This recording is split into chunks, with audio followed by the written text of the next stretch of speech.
Disconnect your electric or gas dryer from the wall outlet. Remove the back panel. This is the location of the operating thermostat. Set your multimeter to read ohms. Let me show you how to check the operating thermostat for continuity. Disconnect one of the red wires from the thermostat. Take a reading with your ohms meter between the terminal you removed the red wire from and the other terminal with the red wire, like this.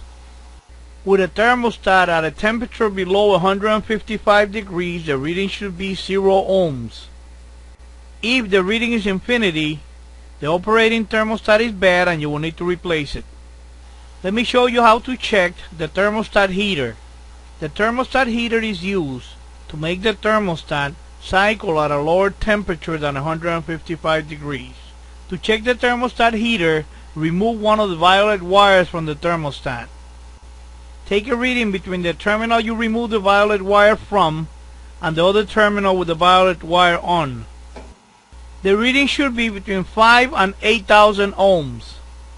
If the reading is infinity, the operating thermostat is bad and you will need to replace it. Connect the violet wire back to the thermostat.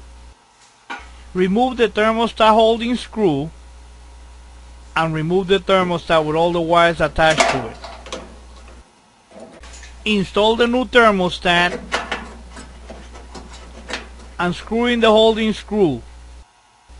Transfer the wires one by one from the old thermostat to the new thermostat.